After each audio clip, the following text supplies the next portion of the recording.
Le Douglas Skyhawk est une véritable légende. Il est en service depuis 1954 et le sera probablement encore dans certains petits pays en l'an 2000. Les Skyhawks sont presque des antiquités, mais on continue à les entretenir et même à les moderniser. Ils sont toujours très maniables et peuvent encore être nocifs.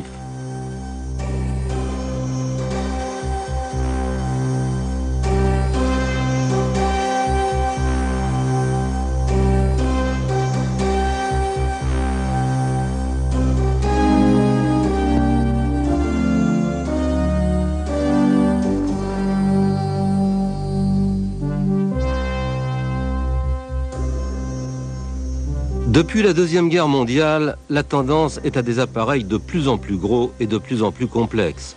Certains sont presque impossibles à entretenir.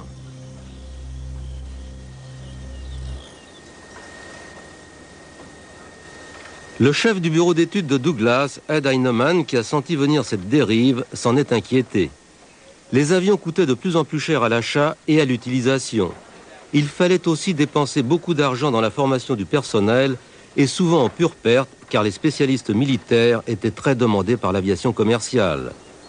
Les militaires devaient à la fois parer cette fuite de matière grise et maintenir leur personnel au niveau de l'évolution des techniques.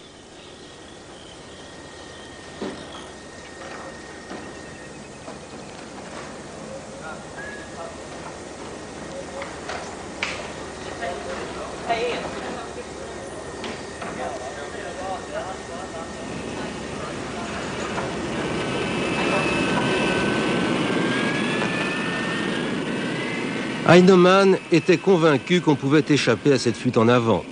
Bien sûr, certains types d'avions, par exemple les chasseurs de combat rapprochés, devaient être très performants. Mais ce n'était pas le cas pour un appareil d'observation, par exemple. Heinemann voulait développer une famille d'appareils légers et bon marché. Il observait aussi de très près les difficultés qu'avait l'US Navy à trouver un appareil à réaction, embarqué et efficace.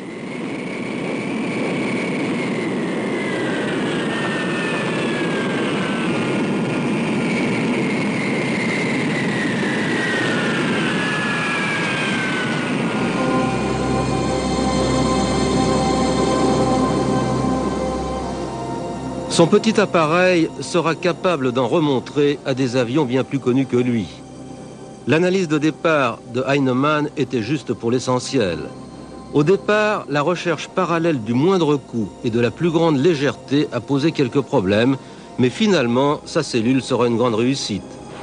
Une fois résolus les problèmes qu'avait posé une trop grande compression des coûts, le A4 a semblé devenir éternel à partir du milieu des années 60.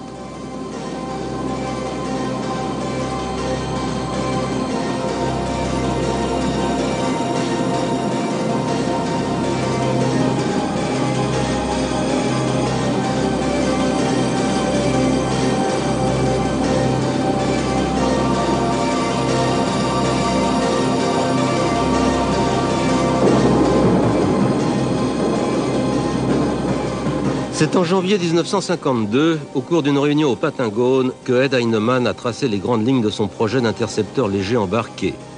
La Navy n'avait pas besoin d'un avion de ce type, mais l'argumentation de Heinemann aurait pu s'appliquer de la même manière à un bombardier d'attaque léger à réaction. À la fin de la réunion, Heinemann s'est engagé à réaliser une étude complète. Ces caractéristiques ont été choisies d'un commun accord par les militaires utilisateurs et les ingénieurs du bureau d'études tout au long de son développement. Le 21 juin 1952, l'US Navy commande un prototype dénommé A4D.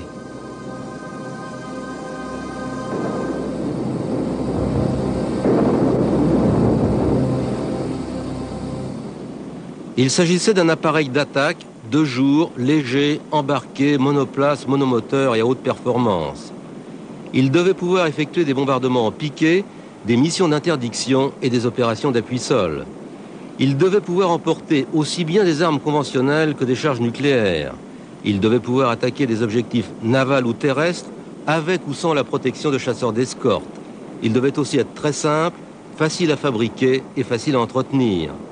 Sa vitesse maximale devait être de 800 km/h, son rayon d'action de 700 km et sa capacité d'emport d'au moins 1000 kg. En plus de tout cela, son prix ne devait pas dépasser le $1 000 000. Toutes ces spécifications seront respectées, et même au-delà. Chacun des 500 premiers exemplaires fabriqués n'a coûté que 860 000 $.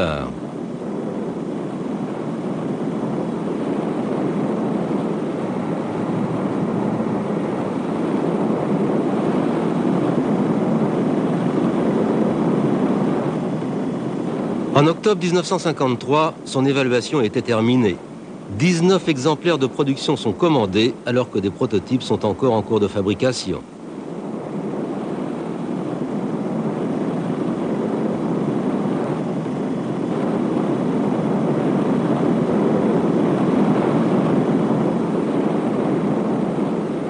La Navy était de plus en plus convaincue de la justesse du concept de la 4D. L'évolution du monde va le rendre indispensable. Avec le développement de la guerre froide, un affrontement nucléaire était de plus en plus probable. En théorie, l'US Navy représentait une partie importante de la capacité nucléaire des États-Unis. Mais en fait, elle était très mal équipée. Ces bombardiers North American Savage n'avaient que peu d'utilité, et de tous ces projets en cours, le Skyhawk semblait être le seul à pouvoir faire un bon avion nucléaire tactique.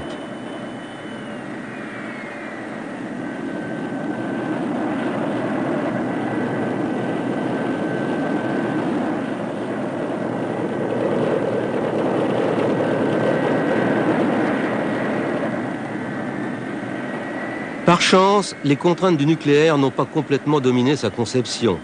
Le Skyhawk n'était pas un avion spécialisé. Il s'est révélé être un avion d'attaque léger très polyvalent. Cet appareil était l'application pratique des conceptions de Heinemann. Il est resté aussi simple que possible. Sa conception n'était pas basée sur tel ou tel type de mission spécialisée. Il devait pouvoir évoluer et être modifié en fonction de nouvelles tâches qui lui seraient assignées.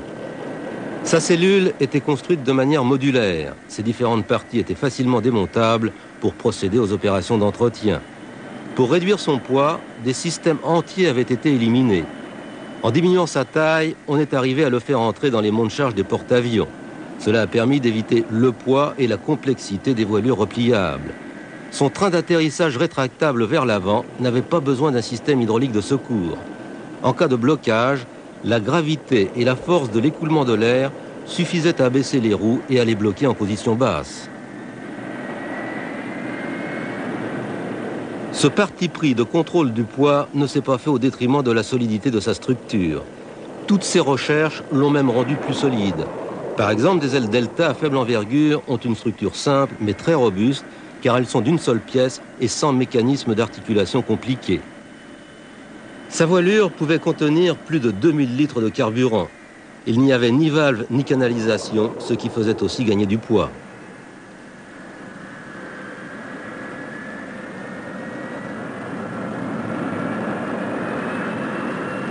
Le premier A4D effectue son premier vol le 22 juin 1954, 2 ans et 1 jour après sa commande. C'était le début de ses essais. Ils ne se sont pas faits avec un seul prototype, mais 11 appareils qui effectueront un total de 1500 vols. La Navy voulait pouvoir intégrer ce nouvel avion au plus vite à son arsenal. Elle venait de commander toute une série d'appareils qui étaient essentiellement de 3 types pour couvrir tous ses besoins.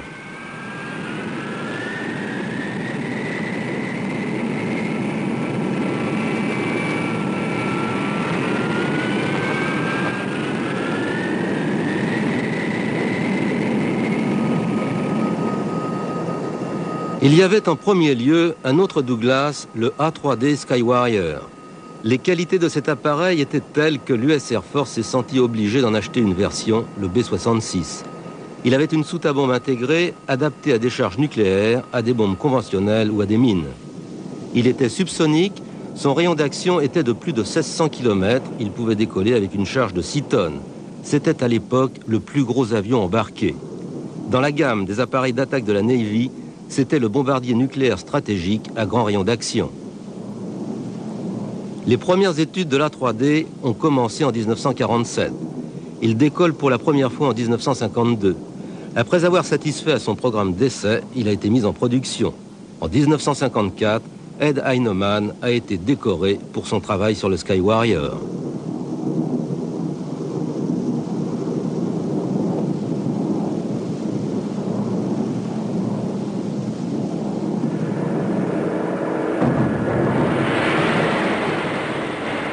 Second appareil spécialisé commandé en même temps par la Navy, le Grumman Tracker. C'était un appareil de patrouille anti-sous-marin à vitesse lente.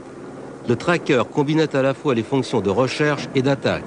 Il était équipé d'un matériel très sophistiqué pour ce type de mission. Entre le bombardement stratégique et la patrouille anti-sous-marin, il y avait un vide. Le A4 était prévu pour le combler. À cette époque, c'était un autre Douglas, le Sky Raider, qui remplissait cette fonction. Il avait une capacité d'emport phénoménale, une solidité incroyable et un très grand rayon d'action. Mais c'était un vieil avion à hélice qu'il fallait remplacer. Le A4 ne remplacera jamais vraiment le AD. Ce sera une grande déception pour la Navy. Ces deux avions ont fini par se compléter, même pendant la guerre du Vietnam.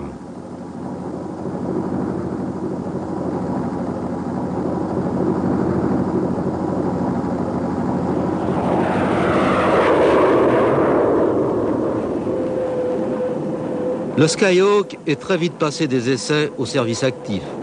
Les premiers modèles ont été victimes de la compression extrême de leur coût de fabrication. Leur instrumentation simplifiée posait des problèmes et ils avaient besoin d'un équipement au sol spécifique. Tout le poids qu'il était possible d'éliminer l'avait été. Ils n'avaient pas de démarreur électrique et à la place des ceintures, il y avait un harnais. Certaines de ces innovations étaient astucieuses, d'autres totalement inadaptées. Tout cela a pu être déterminé après des essais très longs et avec leur premier déploiement. Le Skyhawk a été petit à petit amélioré.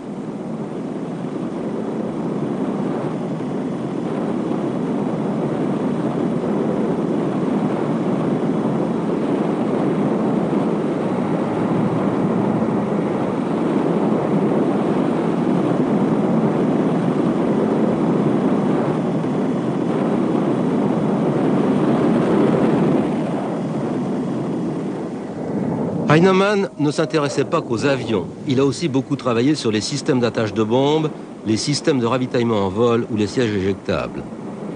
Le système d'éjection des premiers Skyhawk était 2 fois moins lourd que les autres systèmes de cette époque. L'équipe de Heinemann arrivera même plus tard à faire fonctionner ce système sur un appareil à l'arrêt au sol. Tous les Skyhawks en seront équipés. La contribution d'Heinemann à l'industrie aéronautique est considérable.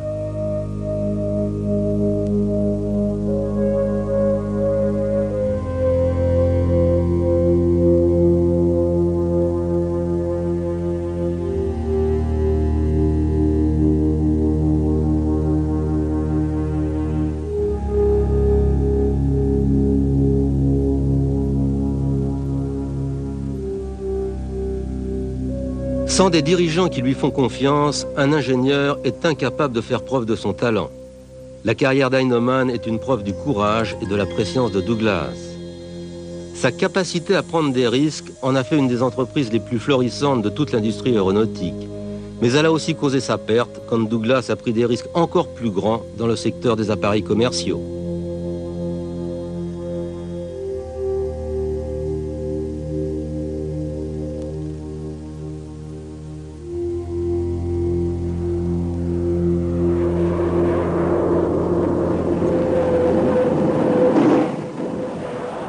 Le A4D1 a été très vite remplacé par le A4D2. Il était très différent du modèle original. À partir de là, il y a eu multiplication des versions du Skyhawk. La remise à jour des anciennes cellules, le développement continuel de nouvelles variantes et l'apparition de versions spécialisées ont eu pour résultat qu'il n'existait plus de Skyhawk standard. La longévité exceptionnelle des cellules n'a fait qu'accentuer tout cela.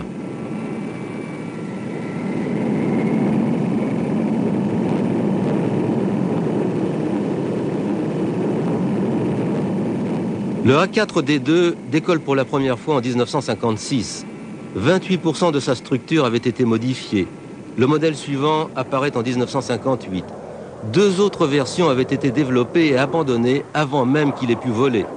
Un autre modèle, profondément remanié, volera en 1961. Tous les services des forces armées américaines adoptent une nouvelle désignation pour leurs appareils le 18 septembre 1962. Les A4D deviennent les A4, avec une lettre supplémentaire pour chaque version. C'est ainsi que le A4D1 devient le A4A. Il n'y avait pas de A4D pour éviter la confusion avec l'ancienne appellation. À cette époque, 4 versions sont opérationnelles. Certains appareils reconditionnés avaient des équipements différents.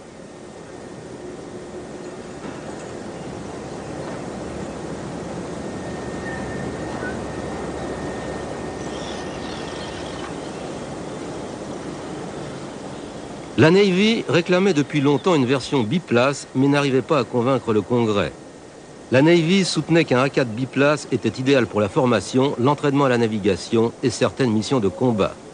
Rien n'y faisait, mais tout a changé avec l'éclatement de la guerre du Vietnam. L'existence d'une version d'entraînement a permis de réserver tous les appareils monoplaces au combat. C'est en 1964 que le Congrès a autorisé la fabrication du biplace, le TA4E.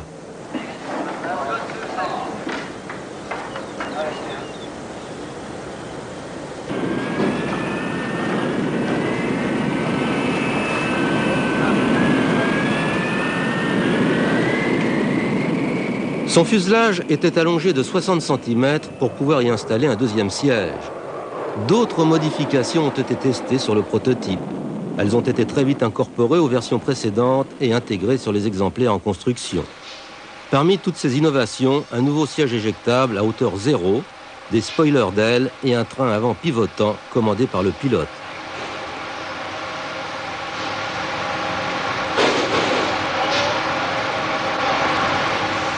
Le biplace était une extrapolation du modèle A4E. Cette version s'expliquait par le changement de stratégie des États-Unis. Désormais, la seule dissuasion nucléaire ne suffisait plus. Les États-Unis avaient jusque-là basé leur stratégie sur une confrontation directe avec l'Union soviétique. Mais dans la réalité, ils ont dû faire face à quantité de petits conflits dans le monde entier. Les Soviétiques étaient impliqués, ils soutenaient les belligérants, mais l'arme nucléaire n'était pas utilisable. Finalement, les bombes conventionnelles et les canons n'étaient pas aussi démodés qu'on le prétendait. Les A4E étaient des Skyhawks capables d'emporter un plus grand nombre d'armements conventionnels. Ces nouveaux modèles entraient en service en 1962 et les anciennes versions mises à jour étaient prêtes à intervenir dans le conflit qui allait éclater. Après les incidents du golfe du Tonkin, les A4 ont participé à la guerre du Vietnam jusqu'à sa fin.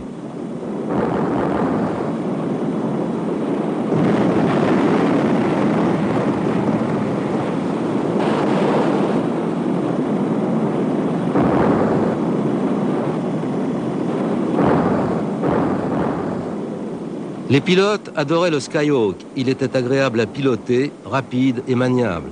En plus, il était petit, c'était donc une cible difficile à atteindre. Et quand il était touché, on pouvait compter sur lui pour continuer à voler, même avec des dégâts importants. On pouvait lui faire prendre des jets sans que ses ailes se détachent, et il pouvait voler extrêmement bas. Sa précision n'était limitée que par le niveau d'entraînement du pilote à ses commandes. Il était suffisamment sophistiqué pour les missions qu'il avait à accomplir. Ses objectifs étaient difficiles, mais les pilotes savaient que malgré des pertes, aucun autre appareil n'aurait pu mieux faire.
Douglas a essayé d'exploiter la réussite de son petit avion en le vendant à l'étranger. C'est au cours de tournées de démonstration que les Skyhawks ont démontré qu'ils pouvaient opérer à partir du pont des petits porte-avions français et canadiens. Mais Douglas n'est jamais arrivé à vendre beaucoup de A4 embarqués à l'étranger.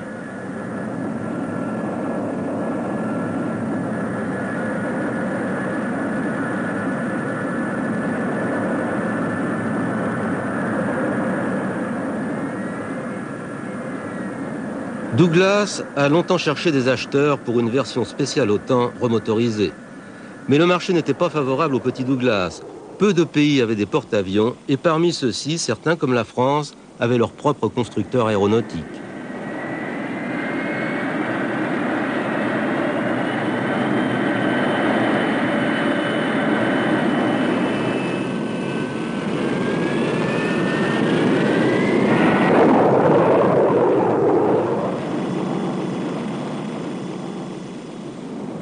Les premières ventes se sont faites en Argentine en 1965.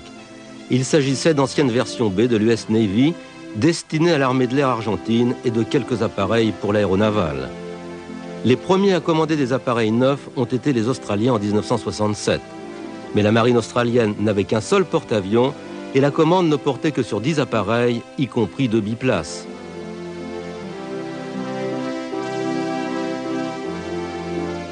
Les Australiens ont amené leur porte-avions à San Diego pour prendre livraison de leurs appareils. La marine australienne a perdu la plupart de ses Skyhawks dans des accidents. Elle les a retirés de son arsenal avant d'abandonner son porte-avions. C'étaient des A4F standards équipés de systèmes spécialisés. Ils devaient servir à la défense aérienne, ils n'étaient pas dans la lignée des versions américaines.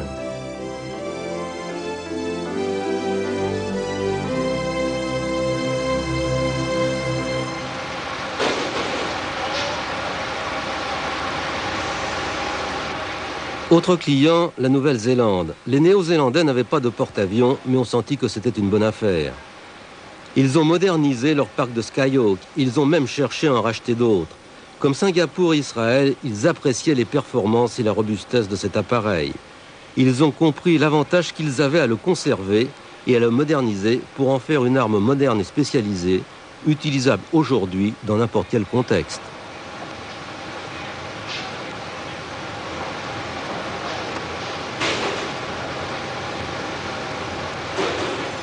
La livraison des appareils néo-zélandais a commencé en 1970. Ils représentent depuis cette date les appareils de première ligne de ce pays. La Nouvelle-Zélande, qui a recommandé d'autres A4, les utilisera probablement bien après l'an 2000.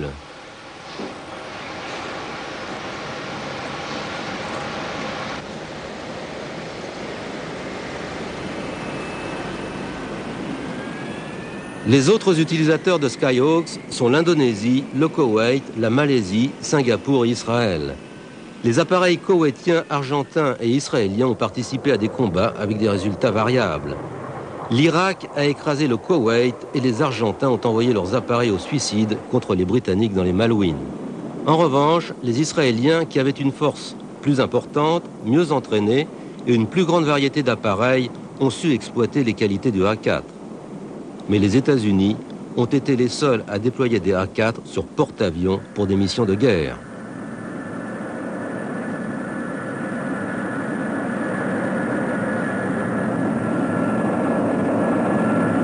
Les Skyhawks ont accompli l'essentiel des opérations de la Navy contre le Nord-Vietnam jusqu'en 1968. Après, ils ont été remplacés par les A7 sur les gros porte-avions. Mais ils ont continué d'opérer à partir d'unités plus anciennes et avec les Marines jusqu'à la fin de l'engagement américain.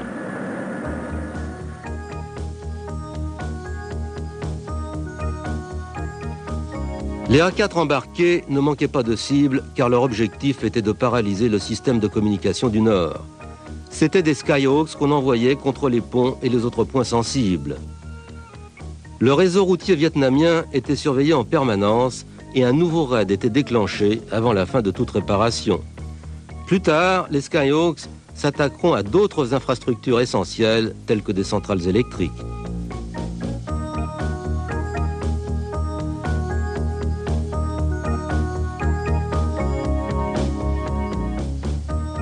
Les missions des A4 se faisaient contre des objectifs stratégiques et par conséquent bien défendus. Ils servaient aussi dans des opérations d'appui-sol, ce qui les exposait beaucoup. Il n'est donc pas surprenant que les Skyhawks aient subi plus de pertes que d'autres avions embarqués. Ils ont opéré pendant tout le conflit, accomplissant le plus gros pourcentage de missions. Ils ont représenté près de 37% des pertes de la Navy et 36% de celles des Marines. Il y a eu au total 266 Skyhawks perdus au Vietnam.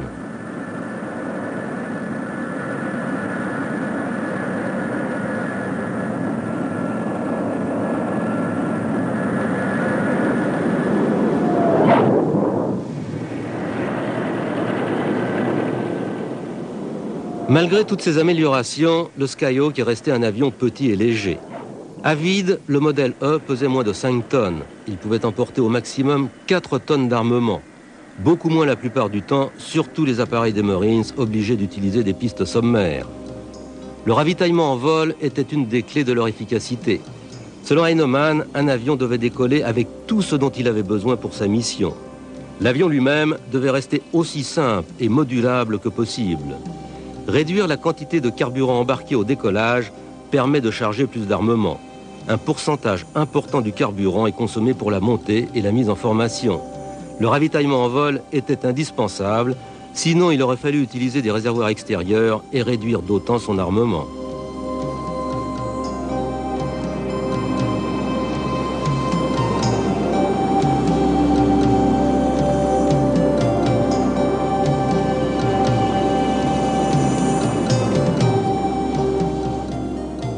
Heinemann n'était pas d'accord quand on lui a demandé de développer une version ravitailleur de son Skyhawk. Pour lui, cette demande de la Navy avait deux inconvénients. D'abord, intégrer des pompes, des canalisations et des systèmes de ravitaillement, un Skyhawk en aurait fait un appareil spécialisé. D'autre part, sa taille était un problème. Il était très difficile d'y incorporer un tel équipement. La seule possibilité était de placer tout ce système en dehors du fuselage d'un avion standard.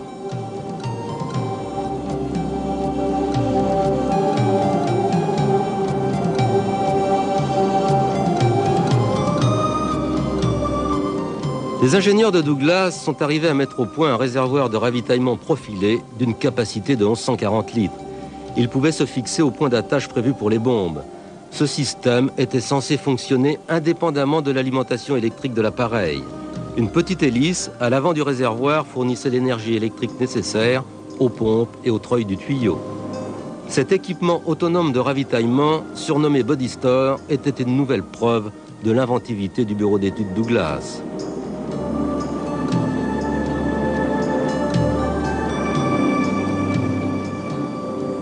Équipé d'un body store central, un A4 pouvait transférer la totalité du carburant supplémentaire et la moitié de sa propre capacité, soit près de 5000 litres.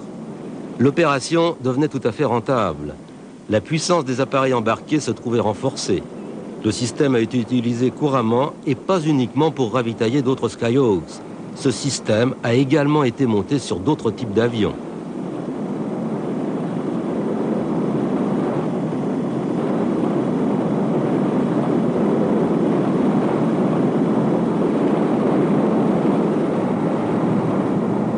La capacité d'emport limitée des A4 a amené la Navy à les remplacer par les A7 qui pouvaient décoller avec le double d'armement. Mais les A7 Corsair 2 ne convenaient qu'aux gros porte-avions car ils étaient 2 fois plus volumineux que les A4. Les A7 étaient d'excellents avions, mais beaucoup se demandaient s'il était raisonnable d'abandonner les Skyhawks.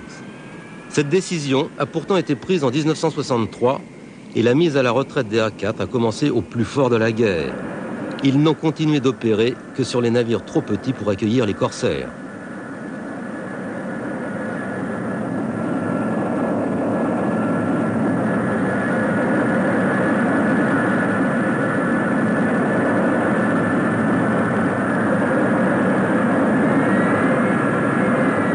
La Navy n'était pas la seule à se poser des questions sur le remplacement du Skyhawk.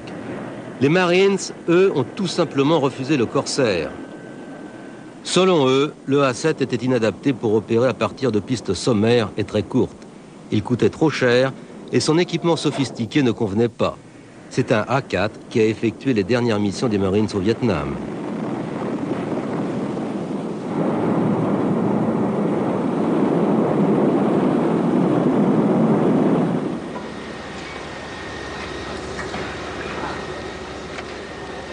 Les Marines étaient très contents de leur Skyhawks et le considéraient comme parfaitement adapté à ces missions. Ils ont donc décidé de le conserver, mais ont réclamé des améliorations. Premier changement, un réacteur 20% plus puissant. Les autres modifications étaient une plus grande capacité en munitions, un démarreur intégré, une verrière plus grande et un parachute de queue pour raccourcir sa longueur d'atterrissage. Ce sera le A4M.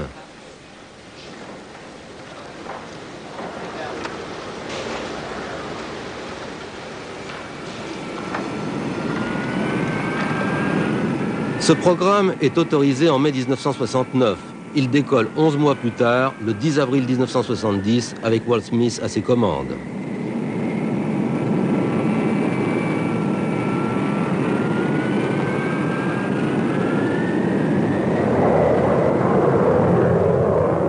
Cette version avait une queue plus angulaire pour l'équiper d'un système IFF. Le A4M est devenu opérationnel pour les Marines en 1971. Il a été commandé à 160 exemplaires. Le dernier était livré 8 ans plus tard. Cet appareil était le dernier Skyhawk fabriqué.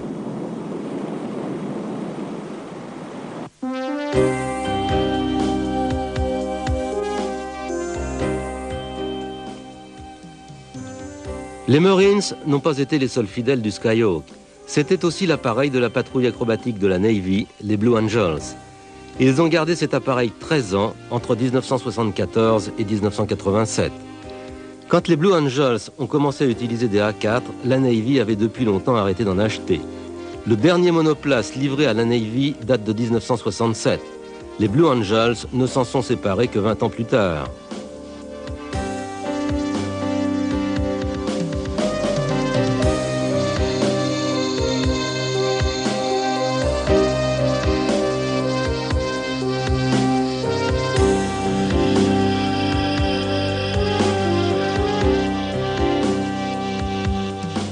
La décision de faire passer les Blue Angels aux Skyhawks avait des raisons économiques. Ils demandaient beaucoup moins d'entretien et consommaient moins de carburant que leurs prédécesseurs, les F4 Phantom. Et les pilotes se sont très vite aperçus que cette nouvelle monture était beaucoup mieux adaptée. Ils perdaient en vitesse mais gagnaient beaucoup en maniabilité. Les Skyhawks tournaient beaucoup plus court et leur taux de roulis de 720 degrés à la seconde en faisait des avions naturellement acrobatiques.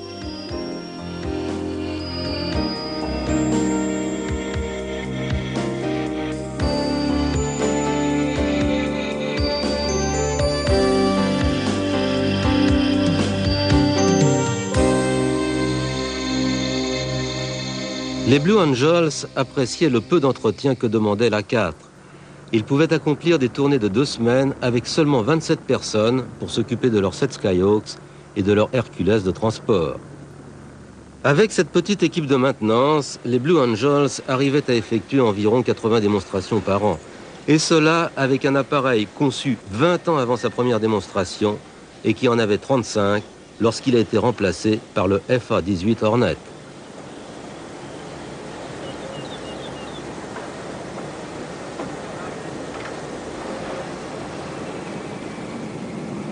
Les avions des Blue Angels étaient équipés d'un moteur plus puissant et tout ce qui n'était pas indispensable avait été démonté. Sa bosse dorsale remplie d'électronique avait été supprimée, de même que son armement et ses points d'attache de bombes. Ces appareils étaient lisses et leurs pilotes avaient plaisir à les faire évoluer. Les pilotes, habitués à des appareils beaucoup plus complexes, avaient l'impression de retourner à une époque plus simple, moins contraignante et beaucoup plus excitante.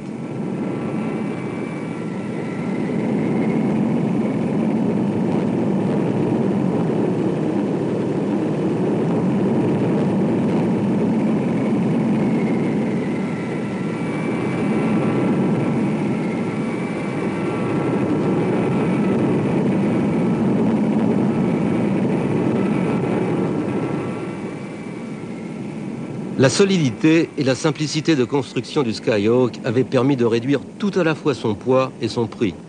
Elles avaient aussi une influence favorable sur son temps d'utilisation. Au départ, Douglas avait garanti sa voilure pour 4000 heures. Des essais menés au Vietnam ont montré qu'elle pouvait tenir sans problème 15 000 heures, même dans les pires conditions d'utilisation. Dans des conditions normales, cette voilure était pratiquement indestructible.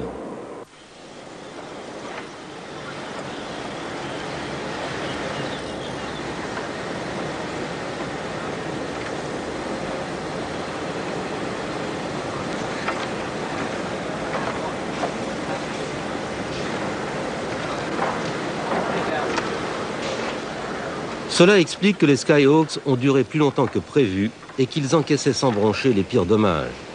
Les Marines avaient toutes les raisons d'aimer leurs Skyhawks.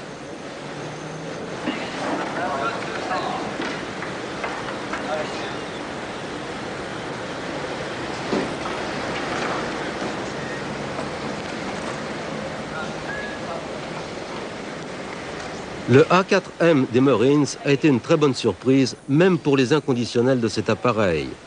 Son nouveau moteur était 20% plus puissant et ne pesait que 1% de plus.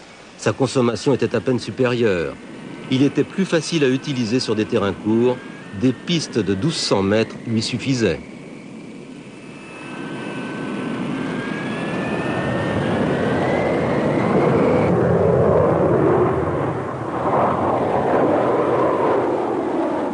Son nouveau réacteur avait une poussée de 5 tonnes. Sa maniabilité, sa vitesse ascensionnelle et son accélération s'en sont trouvées améliorées en même temps que la survie des pilotes au combat.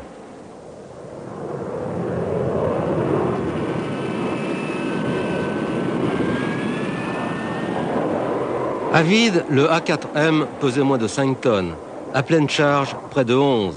Il pouvait décoller avec 4 tonnes d'armement de toutes sortes. Il faisait 12 mètres de long pour 8 mètres d'envergure. Comme les autres Skyhawks, il était facile à utiliser sur porte-avions, malgré l'absence d'ailes repliables.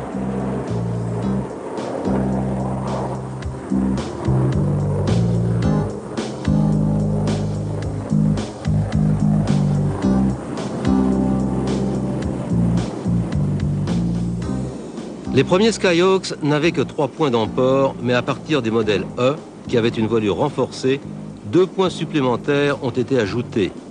Le personnel de la Navy et des Marines de la base navale de China Lake ont également mis au point un nouveau système d'attache de bombes. Après avoir été testé, il a été confié à Douglas, qui l'a encore amélioré et fabriqué en série. Ces racks ont joué un rôle essentiel au Vietnam. Ils permettaient aux Skyhawk de décoller avec 6 bombes de 125 kg sous ses ailes et 6 autres bombes de 250 sous son fuselage. Chargé de cette façon, l'A4 était encore en mesure de lancer des roquettes ou des missiles.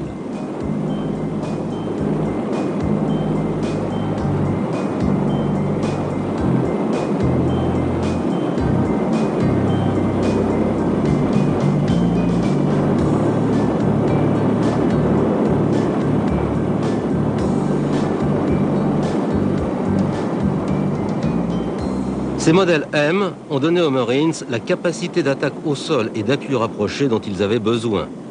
Israël était équipé en Skyhawks depuis 1966, mais les résultats obtenus par le modèle M l'ont poussé à passer une nouvelle commande.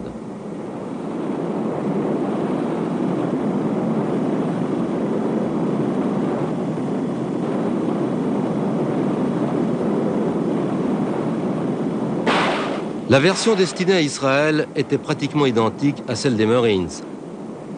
Elle disposait tout de même d'un nouveau système de navigation et d'attaque, d'un aménagement de cockpit différent avec un système de visée tête haute. Le démarreur incorporé avait été supprimé. Les Israéliens considéraient que le modèle M était un très bon appareil de défense du territoire. Sa vitesse ascensionnelle lui permettait de réagir très vite. Un essai dans ce sens a été réalisé à Palmdale, en Californie. Un avion était parqué, moteur arrêté, pour simuler une situation d'alerte. Walter Smith, son pilote, devait utiliser son démarreur intégré pour faire partir son réacteur et mettre son appareil en position le plus vite possible.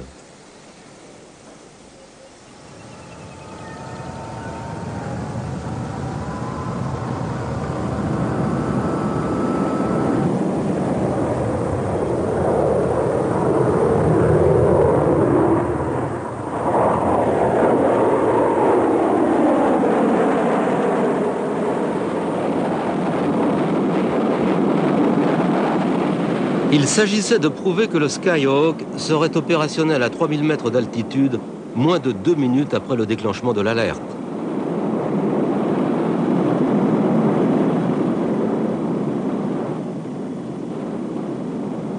Au cours d'essais, effectués en août 1972, le Skyhawk est arrivé à 3000 mètres en 1 minute et 50 secondes, décollage compris, et à 5000 mètres en moins de 2 minutes 30.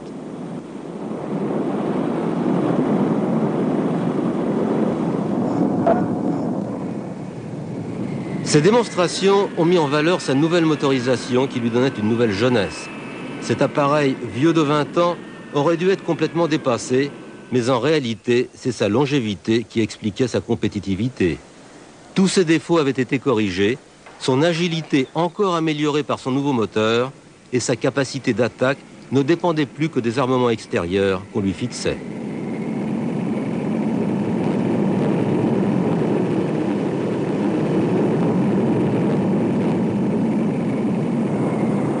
Les Israéliens ont beaucoup utilisé le Skyhawk au combat. Ils connaissaient parfaitement ses qualités et ses défauts. Ils avaient commandé le modèle M à 120 exemplaires. Ces modèles spécifiques étaient des A4N. Leur premier vol a eu lieu le 8 juin 1972.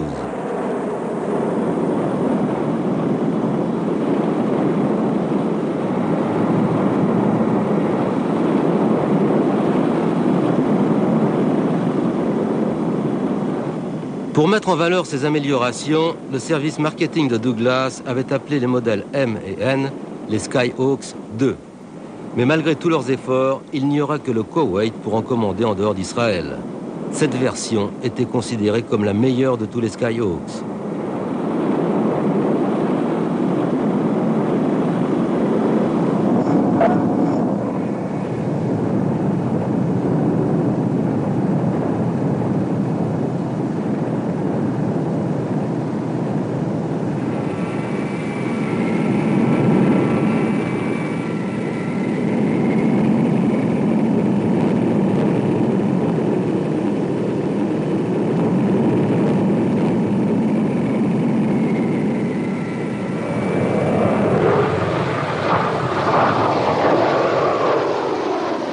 La plupart des appareils américains partent à la ferraille très peu de temps après l'arrêt de leur fabrication. Mais les Skyhawks, grâce à la solidité de leurs cellules et à leur capacité à incorporer facilement de nouveaux systèmes électroniques, ont mis très longtemps à disparaître des forces américaines. Les Top Guns de l'US Navy, l'école de chasse de la marine, les ont conservés très longtemps. Leur petite taille et leur maniabilité servaient à simuler des appareils soviétiques.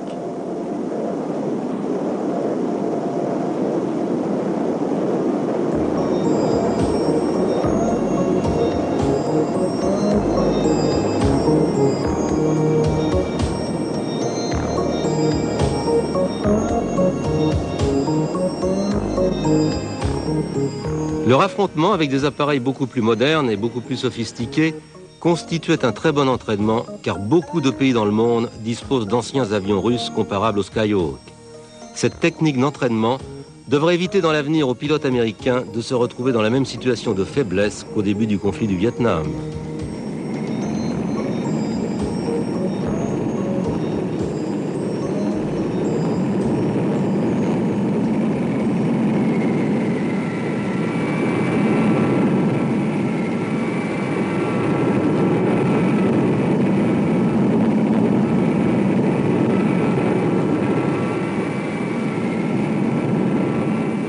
Les A4 servent encore à différentes tâches dans l'armée américaine.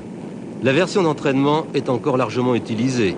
Son remplaçant est seulement en cours de développement. Les Marines ont transformé quelques appareils pour le contrôle aérien avancé. Mais il existe aussi, et c'est beaucoup plus surprenant, des programmes pour établir le Skyhawk comme avion de première ligne. Singapour a fait reconstruire ces appareils et augmenter la puissance de leur moteur de 35%. Leur consommation a été réduite parallèlement de 14%.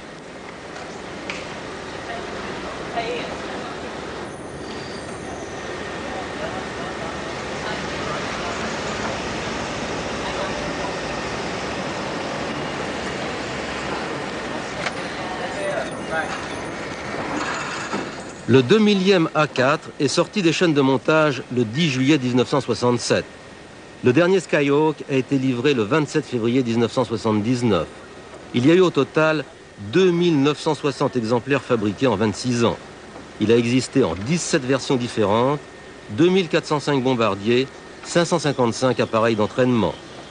Le Skyhawk est très difficile à classer car il est efficace dans toutes sortes de missions.